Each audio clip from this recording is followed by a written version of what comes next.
Greetings and welcome to a discussion today hosted by the Atlantic Council's Geotech Center on data trust and the role that data trust can play both with the response to COVID-19 and the longer term global recovery from everything that's happened. I'm honored to be here today with two distinguished guests. Both are senior fellows with the Geotech Center here at the Atlantic Council, and they have impressive backgrounds to speak on what data trust are. We have Lord Tim Clement-Jones, who is the Liberal Democrat digital spokesperson for the House of Lords. He has also played a role as the chair for the Select Committee on Artificial Intelligence and other parliamentary activities in the United Kingdom. We're also joined by Dame Wendy Hall, who is the professor of computer science and the pro-vice chancellor and the executive director for the Web Science Institution at the University of Southampton. And together today, we're going to have a conversation both about what data trusts are, what they might mean for how we can actually respond and recover, and what tangible steps we might be able to do from the world over, because we have to get through this crisis together to make data trust real. First, I'd like to actually turn to Dame Wendy, and actually, Dame Wendy, could you actually help for our audience what we might need to be thinking about in terms of what data trusts are and why they matter? Well, if I explain the background a little, I'm a computer scientist, as you said, and my special interests are the web and the internet and multimedia. But I've always had an interest, and I've used AI throughout my career.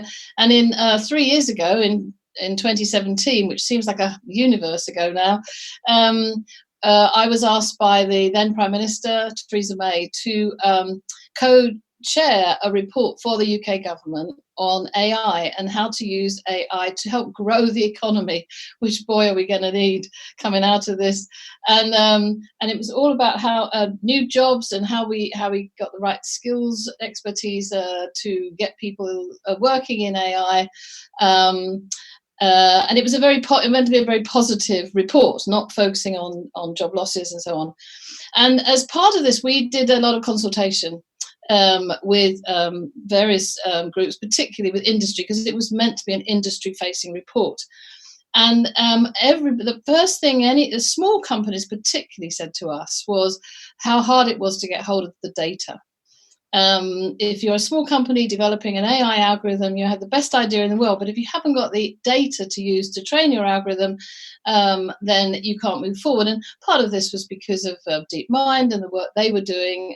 They had also been bought by Google, and our government was very keen to help grow AI companies in the UK.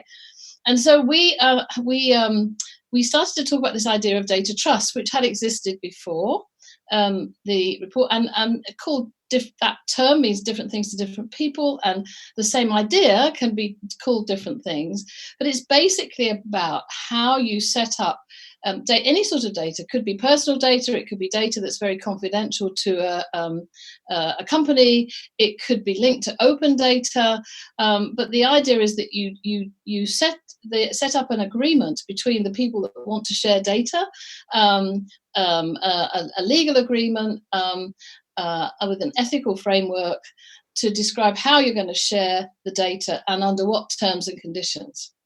And that is termed a data trust. That's what we called it in the review. That was our top recommendation, was that the UK should consider how to do this. Now, that was published in October 2017, and it's attracted a lot of interest since then. But it's also, it's hard to get, what we need are examples of how this works. And that was proving quite hard to do.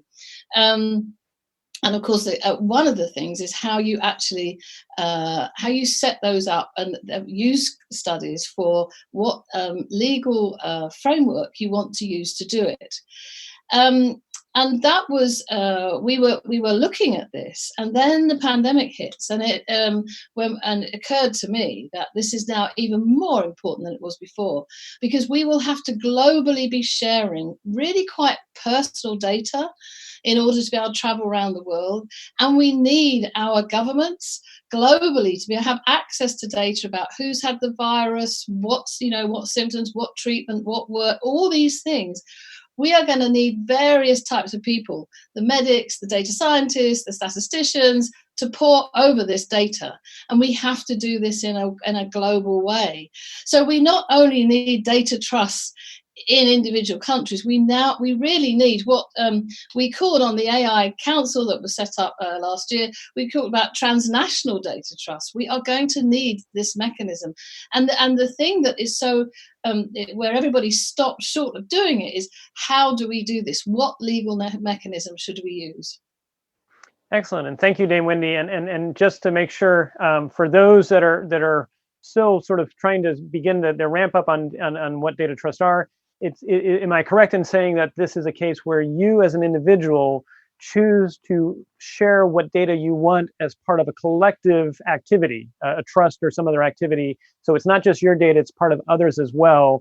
And then you've made it, you've entrusted someone to understand how that data can be used, whether it's used for health purposes only, or whether it's only used to train the AI in specific circumstances. But what makes data trust different is it's not just you making your data available, it's making it available as part of some larger collective activity. Would that be correct? No. Okay, tell me more then. You're not really correct. You're actually conflating two issues there. What Okay. you've said is really important to the subject of data trust, but you're actually, when you talk about how you decide how to share your data, you're talking there about the movements that are ongoing throughout the technical world, about how we give the power back to the people to decide who they share their data with, rather than the big tech companies or the government deciding that. And there are lots of ways. I mean, Tim's doing his Solid project, and Tim Berners-Lee got his Solid project, and there are other ways as well that people are exploring this ownership of data issue. And yes, I mean, it could be that if that movement gets going, then people could decide which data trust they belong to. But actually, in terms of solving the crisis, that we've got to do things today. Our governments have got to act on our behalf in many ways. We may not have the time to explore that in the crisis. Over the longer term, we will, and that mechanism will be available. What I'm talking about with data trust is more likely to be an agreement between two companies, or a company and a government, or two companies and a government, or it will be stakeholders in owners of data. Now, in the UK, in terms of health data, we could be talking about the entire NHS, or we could be talking about a hospital trust, as they're called in the UK, that has the data, that has collected the data it's got about its patients, and who it will have collected that under data protection laws, and then who it can decide to share that with. And the issue around whether how our agreement, the personal agreement to that, is related, but not the same thing as we're talking about with data trusts here, which are more likely to be between different organizations. Excellent, and I really appreciate that clarification. Thank you. And I want to remind our audience we are live. So if you have questions that you want us to address, please tweet at AC Geotech, Atlantic Council Geotech, or use the hashtag GoodTechChoices. With that, I'd now like to turn to Lord Tim and said, so Dame Wendy was talking about how we might go about implementing these legally, and the fact that there's many different ways. I was wondering if you could give your perspective both in terms of what possible legal frameworks there might be, and then given your perspective from Parliament, why is this something that government should care about? Why is this something that should be something that's done both by national governments, but ideally working with international partners as well? Yeah, thank you, David. Wendy and Jerome Pesenti deserve huge credit for having put the data trust on the agenda, because before her report came out, this wasn't something that was in common parlance, so to speak. But when my committee produced our AI in the UK report in 2018, we picked up on this, and we thought this is a really important concept, because it in a sense it cuts that real Gordian knot about private interest and public interest. Because one of the big issues is, what are the circumstances in which a public authority can use the data for a public valid purpose? And that's exactly what Wendy's talking about here. In a COVID-19 situation, or another big public health situation, what are the rules of the game? How can we enshrine that in a way that gains public trust? And I think that's a really important concept. The trouble is with the legal mechanisms is that we've become a little bit theological. about how they operate. Because on the one hand, we have Oxford and Birmingham universities ranged talking about whether data really is an asset, whether it's an intangible asset like intellectual property, and therefore you can have it within the commonly described trust mechanism, or whether it's not really, it's more of a right, and therefore it's subject to contract, it's more it's better dealt with in a corporate fashion with rules and so on and so forth. And frankly, you can dance on the head of the pin about these kinds of things, but what you have to do is say, what is the real objective? And there are several different layers of this, because of course individuals do have data that they feel that they want better control over, so they want a mechanism where they can inject their data in common with others into a kind of trust which is rather different from Wendy's kind of trust. On the other hand, that is a trust that could then contract with, if you like, the more single purpose trust, the NHS data trust, or whatever you might call it, so that then they will feel comfortable because there are certain rules that have to be applied. The NHS, in a transparent way, has to agree to certain forms of transparency, and so on and so forth. Now, of course, this has got huge application in current circumstances where people are concerned about some of the tracking and tracing apps, and in terms of just what data is being used, how long it's going to be used for. I mean, you've probably seen the quote from Yuval Noah Harari that we're either going to have totalitarian surveillance, or we're going to have citizen participation, and that is going to be really one of the question marks for the future. Well, thank you, Lord Tim, and maybe to dive a little bit more on that, because I think you put the choices before us, which is this something that is participatory, or is this something that unfortunately the public is not involved with? So with the choice that we ideally prefer not to do autocracy, since we are with the Atlantic Council and our goal is to try and encourage freedom and choice. Could you talk a little bit more about, with the AI committee that you chaired, what were some of the possibilities that were being considered, recognizing the reports came out in 2017, and then obviously we're now in the pandemic, but what were some of the things that people were thinking about as sort of prototypical ways to start sort of moving forward with data trust to actually inform AI in a way that would involve the public as well? Well, interestingly enough, and of course, as Wendy says, things have moved on hugely just in 2 years. I mean, not just because we're in a pandemic, but also because the concepts and the amount of discussion that's taken place between different universities and as I said, the sort of rather theological discussions about the legal structures that have taken place have been extensive. But the way we thought about it back in 2018 was actually quite apposite for now, which is a health purpose for a data trust, basically, where you had an entity like our National Health Service, which was able to have certain rules that applied to the data that it collected and shared and used, and then those rules applied to the companies and so on and so forth. Because, of course, we've had our public controversy about the use of NHS data by companies like DeepMind and so on and so forth,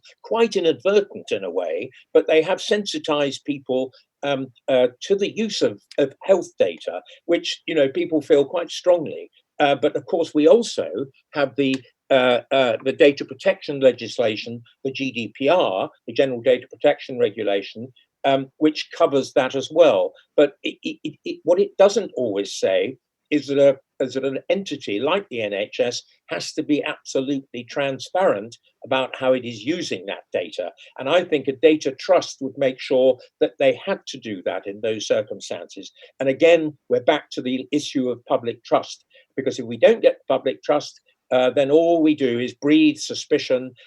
We don't get buy-in from the general public. People won't load apps voluntarily to their phones and so on. I mean, we've seen the tracing app that the Singaporean government used, and it was done on a voluntary basis, but only 1 in 6 people signed up to that. And I think that if we had a really decent structure, a recognized structure of data trusts with clearly established rules, that people would sign up. They'd have a greater faith that their data wasn't being misused. Well said, and you hit the nail on the head in the sense that we already have enough misinformation and disinformation surrounding the pandemic. If we don't have transparency, it's only going to make it worse. Yeah. Dame Wendy, from your perspective, what have you seen in terms of nascent efforts to move data trust forward, and things that show what we might be able to do now that it's become very relevant, and we need to start thinking about what we can actually do for COVID-19? So I wish I could say, here's a list of people who've done this, and go look. And because that's what we were actually getting to the point of doing in the UK, and our work was, the work that was going on around this was actually looking at setting up these trusts, but of course there was no sense of huge urgency. In terms of the recommendations from our review, that became a sector deal, and that led to the setting up of the Office for AI in the UK. They had some money for pilot projects, and that was given to the ODI, the Open Data Institute.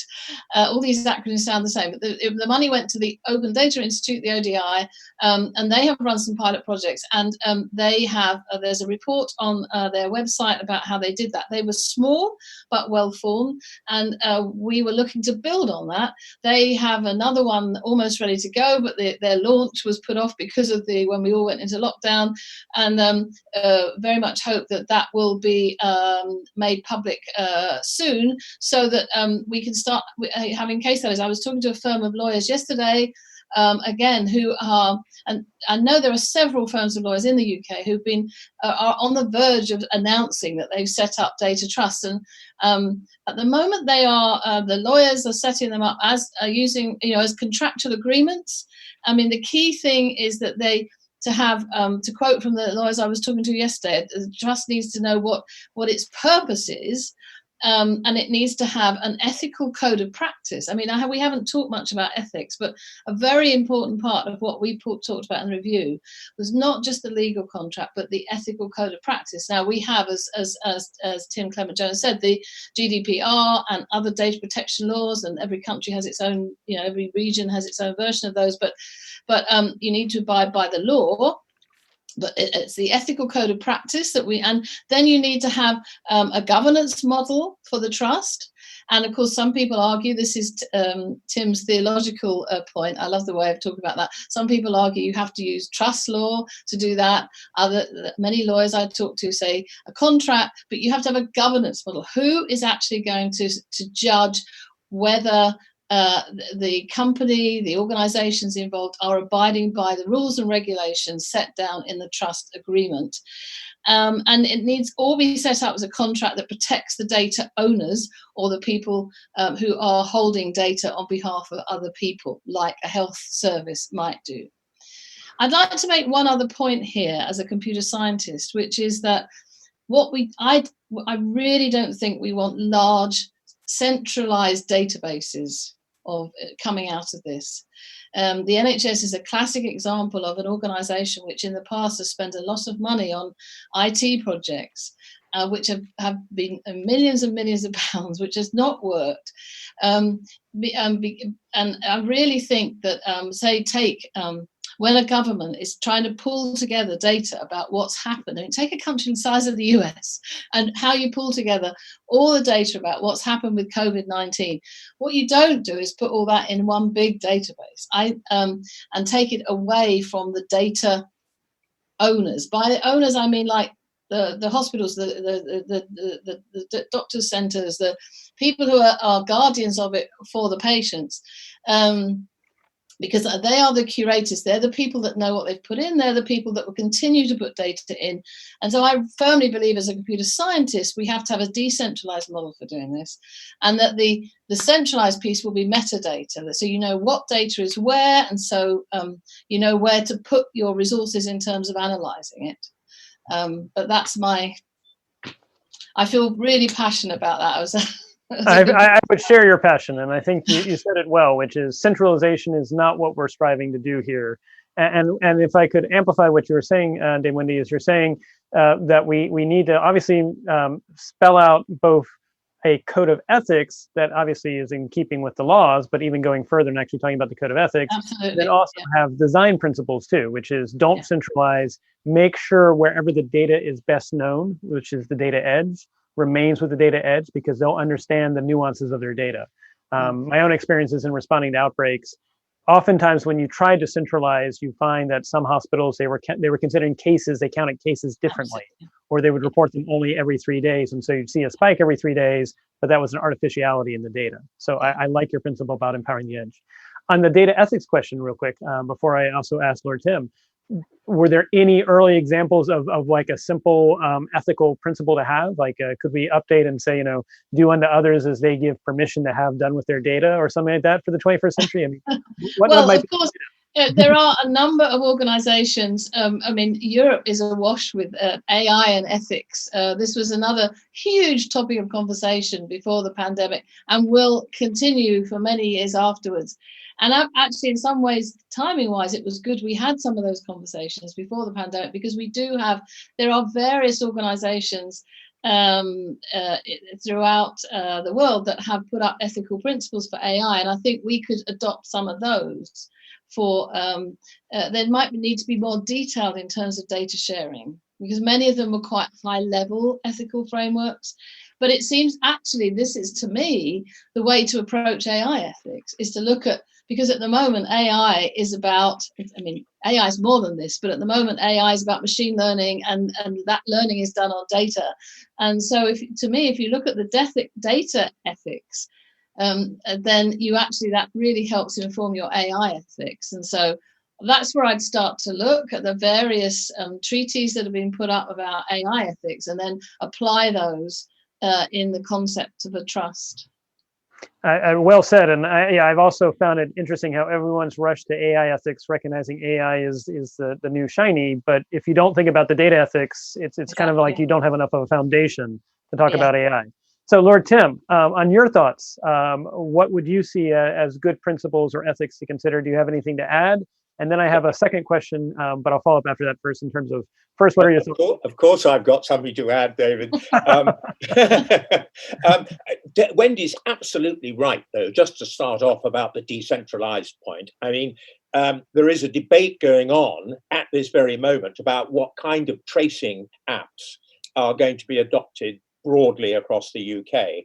And, we have the decentralized model. There's an app, for instance, being developed by one of our universities called the Decentralized Privacy Preserving Proximity Tracing System, for instance, DP3T for short. But then the NHSX, if you like, the digital bit of the NHS, is developing a much more centralized app.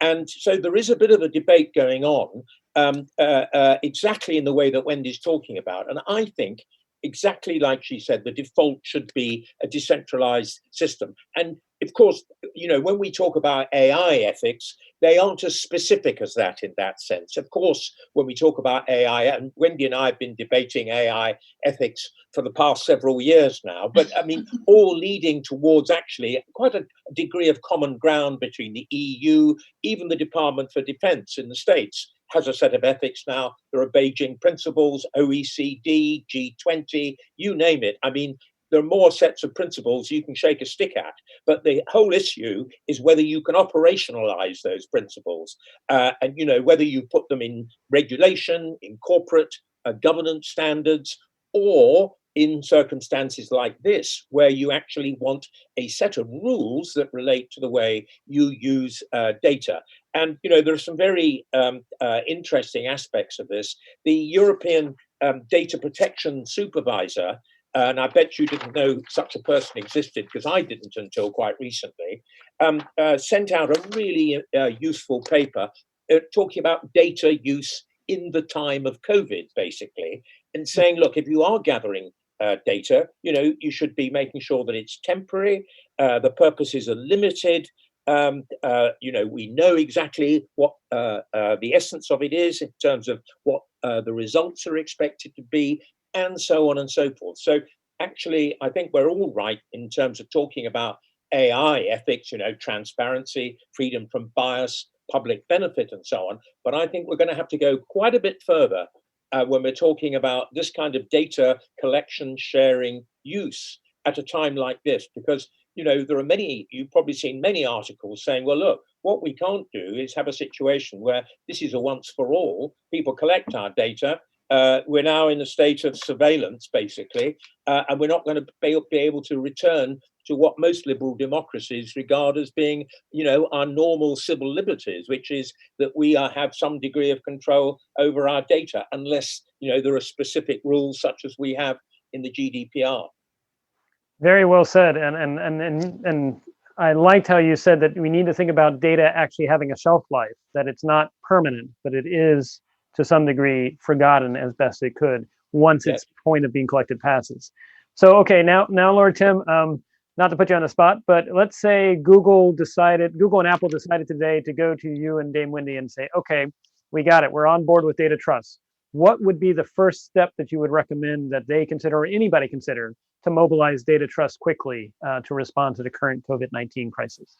Well, the big problem would be that there is no off-the-shelf data trust at this moment. I mean, Wendy's quite rightly talked about the models that are kind of currently just about there. But, as I say, we have this argument about whether you use a trust mechanism or you use a corporate mechanism. Now, in the UK, I would go for the equivalent of a not-for-profit, basically.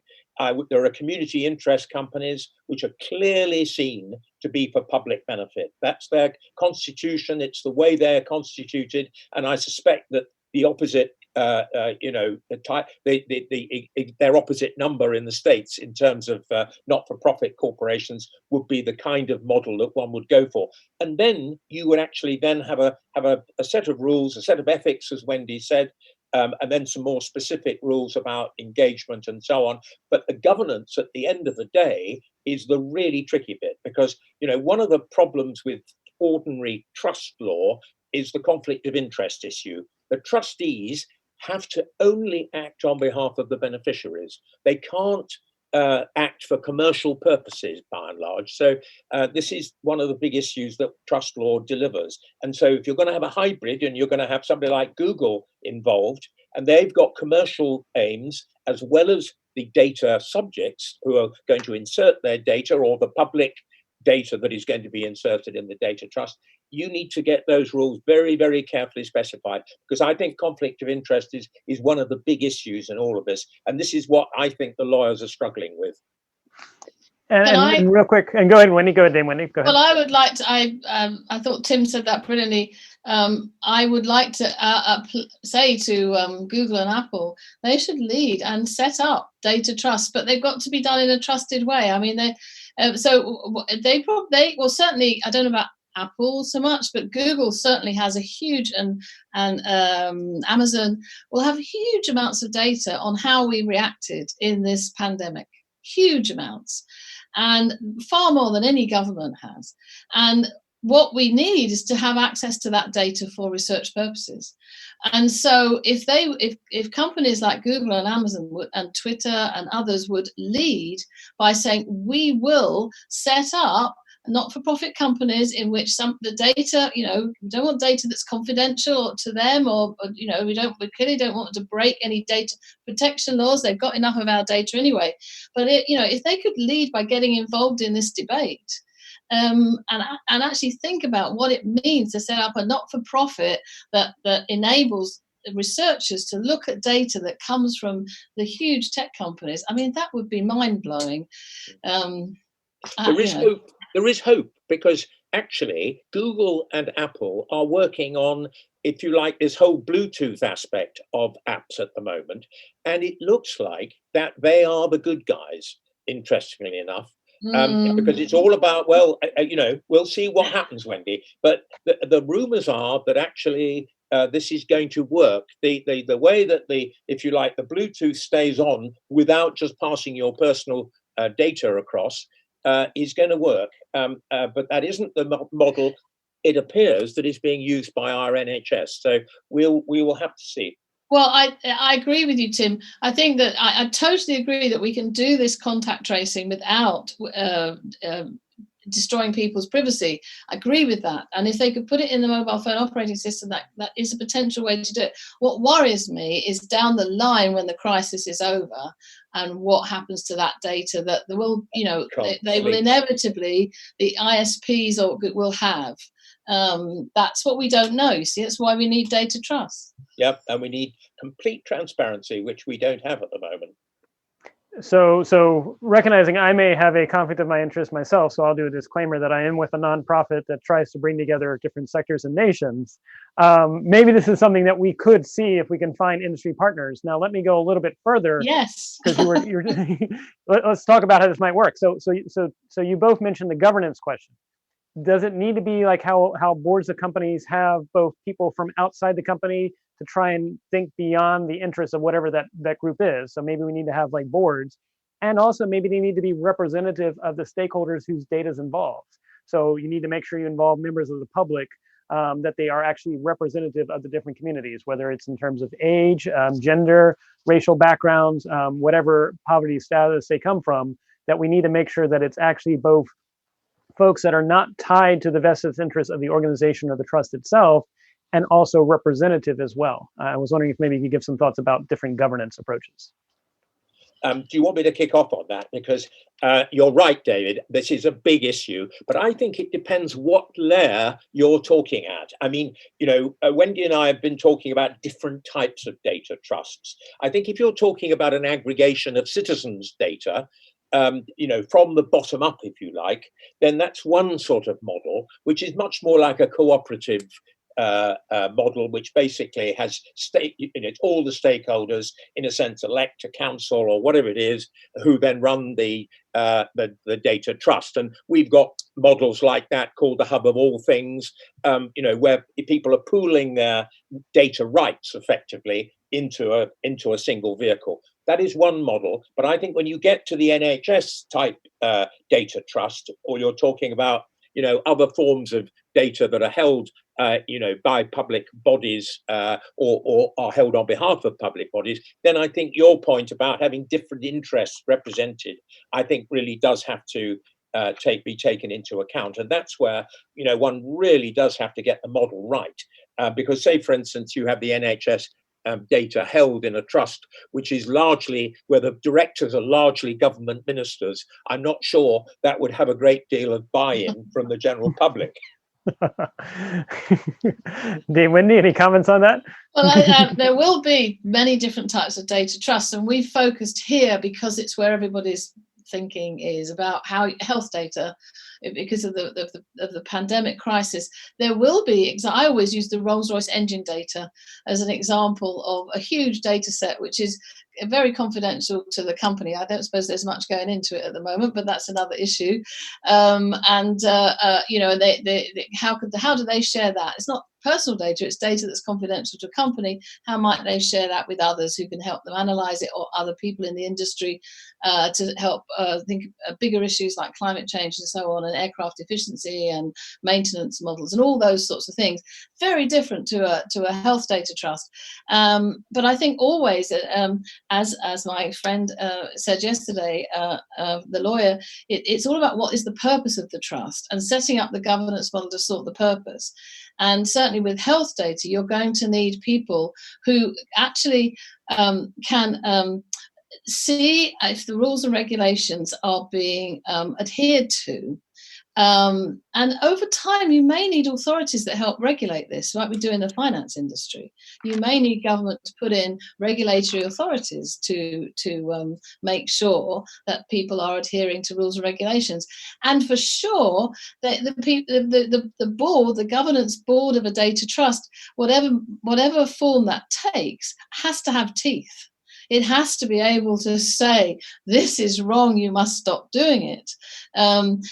We all know the story of Google, who set up their AI ethics board and then didn't allow that board to see details of what was happening in the organization. And so it collapsed after a month or so, because how can you possibly advise on ethics if you don't know what's actually happening?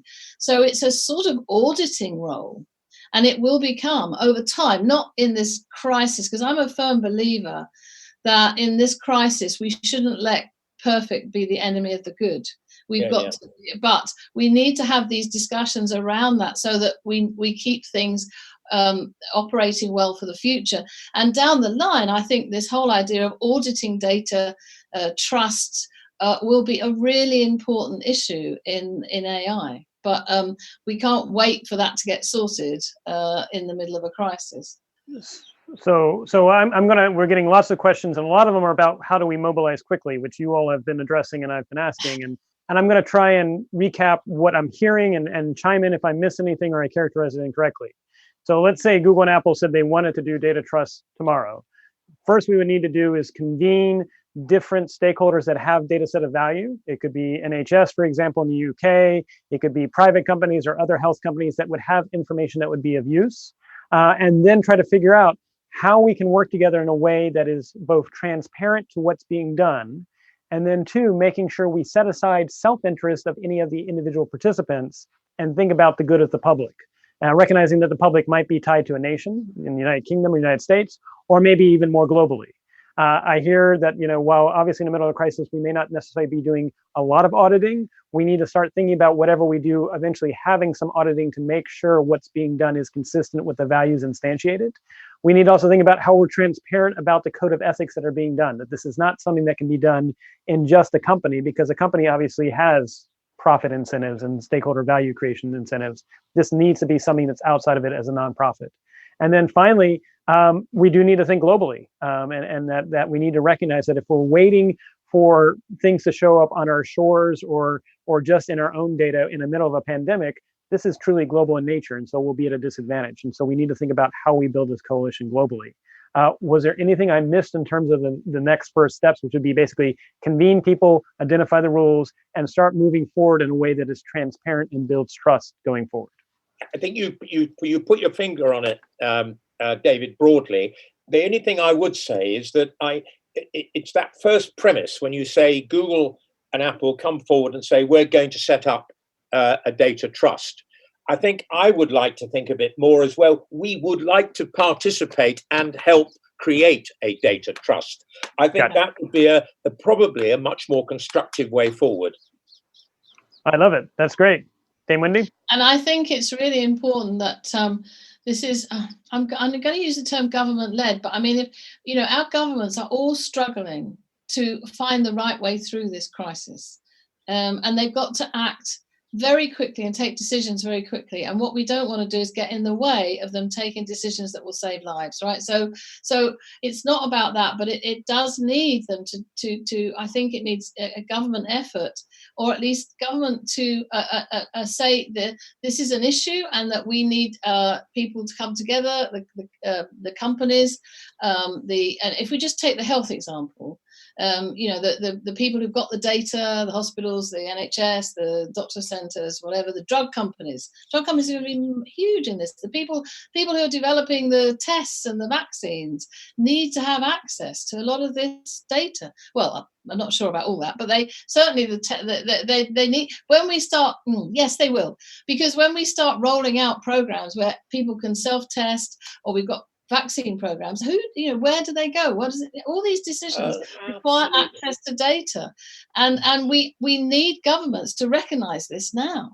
Yeah, leadership is an absolute premium at the moment, and particularly in this data area, it is very difficult. I mean, as you know, probably, David, NHSX is a relatively new creature.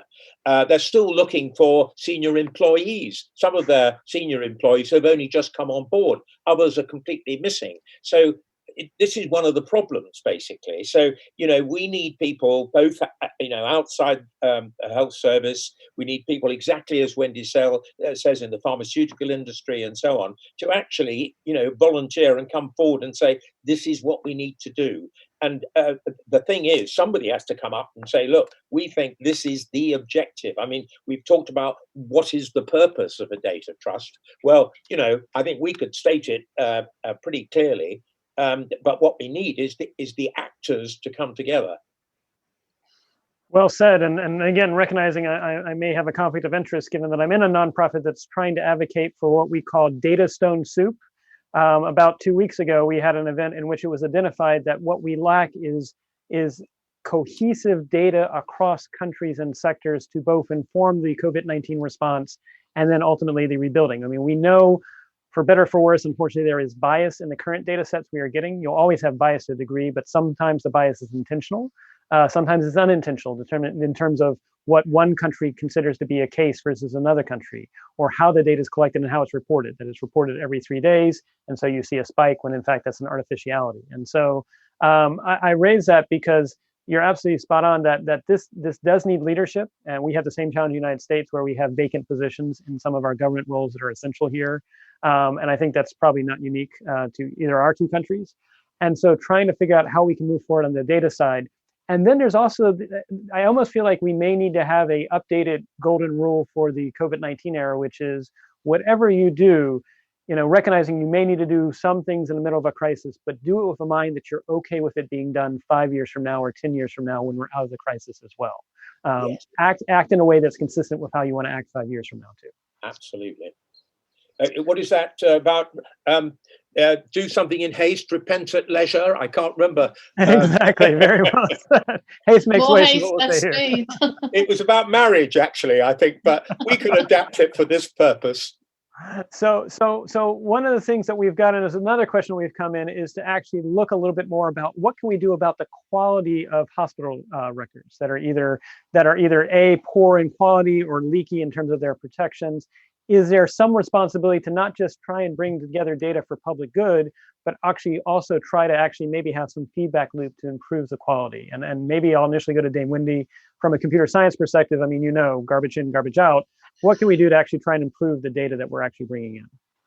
Well, that's a very hard question, considering everybody in the health service, health workers at the moment are so under pressure. I wish I had an easy answer. I don't have one. I think that at the moment they're doing the best they can. I think that we will learn. I don't want to. The war analogy is things get invented in wartime that are fabulously useful down the line, and we will learn from the way this is happening and the best practice of. You see amazing stories amongst all the dreadfully depressing stories. You see amazing stories of people who are achieving so much. And I don't know in the middle of the crisis, I know how to answer your question. I don't. But I think that as we move out of crisis mode, analyze one of the things we can look at is how did people collect that data under such pressure, and what were the best examples, and then teach people to adopt those methods going forward for the next crisis. Yeah. I think that's the. I think we're seeing a step change, actually, maybe not in the actual practice yet, but certainly, right across the board.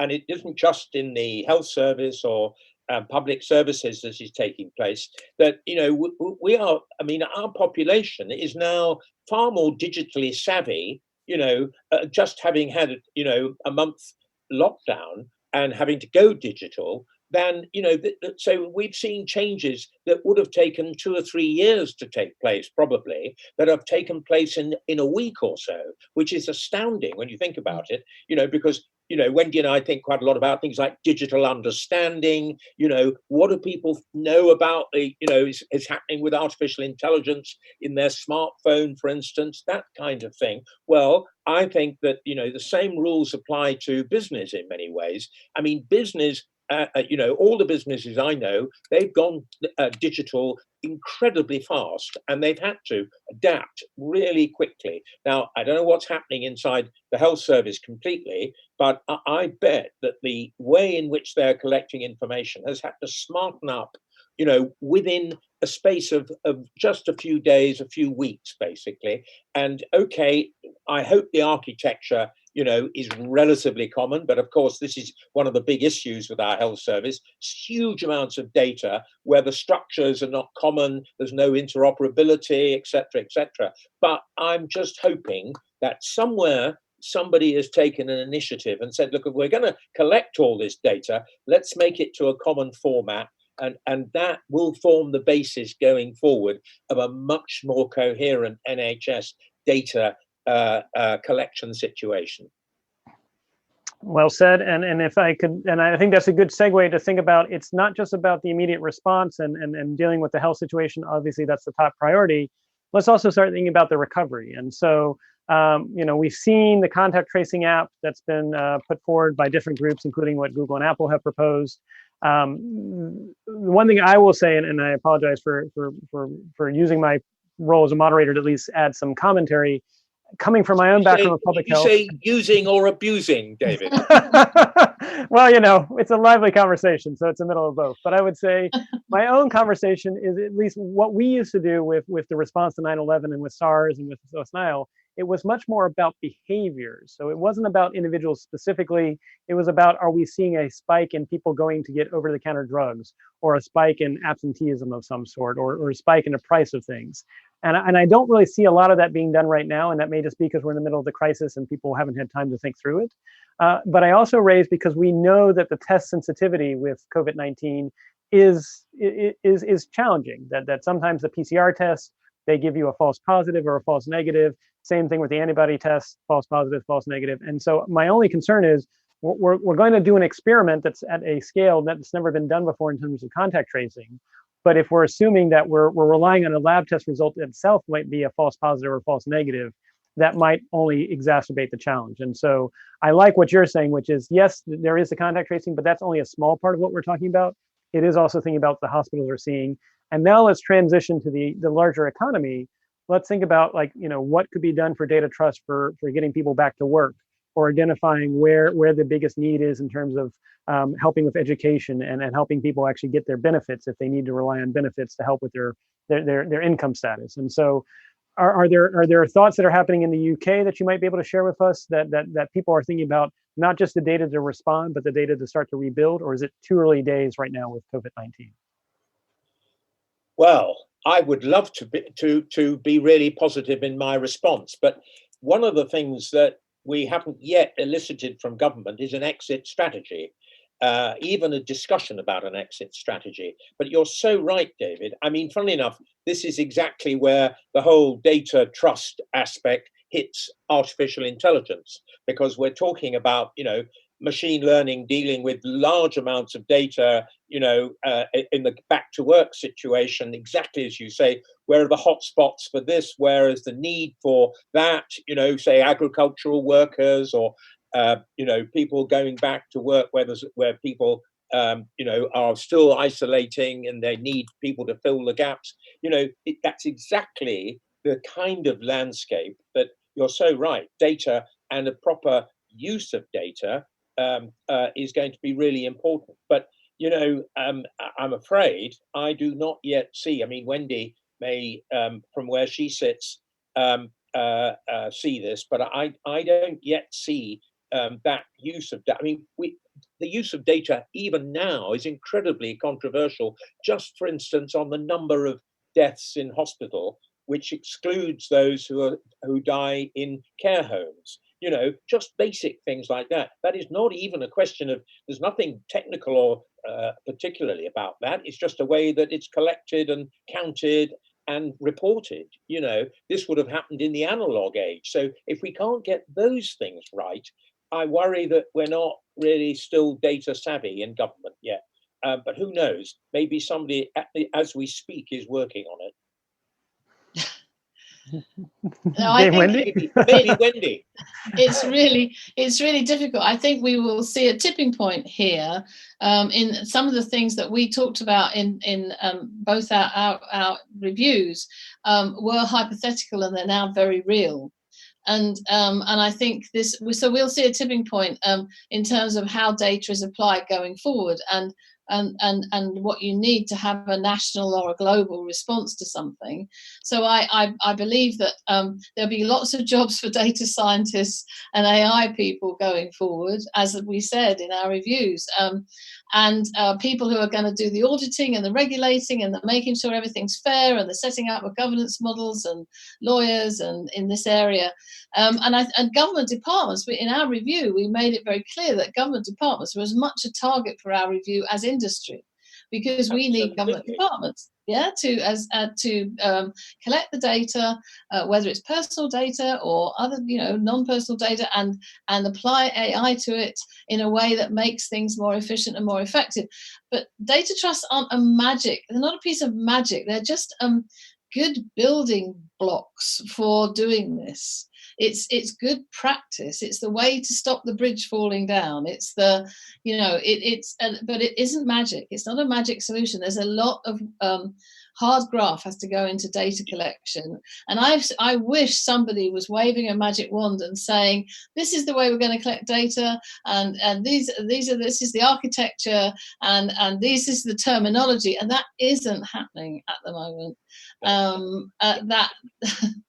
And it's part of a suite of confidence building measures that you need in order to create trust between government and the individual, and of course between the big tech companies and the individual as well. Wendy's absolutely right. Data trusts are a big part of that. But when you look at, say, government's use of live facial recognition technology, or you look at algorithmic decision making in the policing and the prison service, probation service, things like that, where, frankly, it isn't transparent enough. And we didn't get government into good habits before the COVID crisis, basically. If we had, maybe we'd have more transparency about the whole tracking and tracing and treating agenda with NHS data.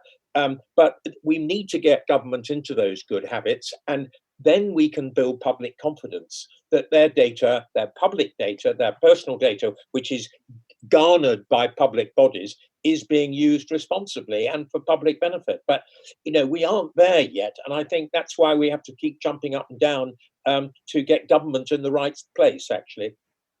But I think we have, I hate to say this, but we have time, because people are talking about a vaccine coming out in 12, 18 months, but that's not the end of it.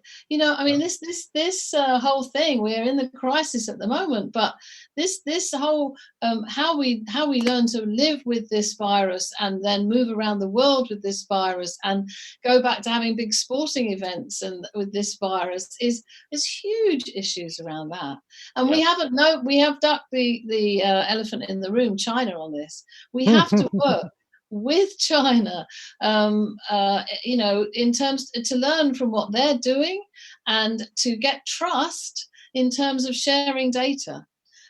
Just in terms of numbers, how you count in that data, we absolutely got to do that, because huge country leaders in AI, in the development of potentially the vaccine, and we've got to. Our governments have got to work with them in ways that we're comfortable with. Absolutely. Very well said. And actually, we just did a study at the Geotech Center that was released on Monday that looked across. We polled multiple experts, more than 100 experts, about how COVID-19 would impact R&D trends. And interestingly enough, the prediction of the experts on R&D and geopolitics saw that in the UK and Europe and the United States, there would be an acceleration in R&D, both associated with the future of work and how we work, as well as an acceleration in research on the future of health, obviously impacted by COVID-19. However, there was not as noticeable a prediction in the advances on data and AI. The one country where they thought that data and AI was going to accelerate the most was actually China, of all places, and not accelerating both on the future of work and the future of health. And that may be because they have a different regime. It may be because they've already done more advances in that space. But I share that because what you hit the nail on the head, as you're both saying, is we do have to engage China. And at the same time, as we engage China, be mindful that at least what they've chosen to do, which is not as transparent, is not as participatory as we've chosen, that we don't pick that same path. And again, they've picked a path that they want to be, that's fine. We want to be mindful of a path that we want to pick that is more in keeping with the values we have for open societies. Absolutely. And you'll find that there's shades too. You look at South Korea, you look at Singapore, there are other models of data use and surveillance or non-surveillance, citizen empowerment, if you like. And I think we need to learn those lessons quite quickly. But I thought that report was extremely interesting in terms of, where is the focus of R&D going to be in the future? Because actually, one of the things that China's been doing, it's almost been using COVID as an experiment. I've seen quite a lot of articles about the use of artificial intelligence during the crisis. Now, whether they're completely pucker or not, I don't know. But they make interesting reading. I agree 100%. And I think we were talking a little bit earlier about how industry needs to work with the public and government. Obviously, in China, there is not that much of a separation between their private sector and their public sector. They are linked, and that's by design. But I think that puts down the mandate for technology and other large companies and industry that are working in Europe, US, UK, that they have to at least find a way to work at a similar speed with governments and publics, lest, unfortunately, we all do become more autocratic regimes. So we have about 5 minutes left, and I'm going to go first to Lord Tim, and then I'm going to go to Dame Wendy for the final word. But let's say it is now 5 years from now. So it is 2025. Hopefully we're able to meet in person at that point in time. Describe what you will have hoped will have happened over the next 5 years as we move through this and we've made advances to ideally get through both the immediate response and the long-term recovery from COVID-19. Lord Tim, what would be your hopes for everything that would happen as we get closer to 2025? Well, I'll take the optimistic route, David, because if I took the pessimistic route, I think it might be a downer at the end because, obviously quite a lot of my time as a legislator is trying to keep government in the right place. But if I look at this COVID crisis, let's make an opportunity out of it in terms of public understanding about the value of digital working, B, the data that they personally hold themselves, and how that can be used for public benefit. Now, if government gets through that and they earn public trust in the way they operate, that could be a real game changer.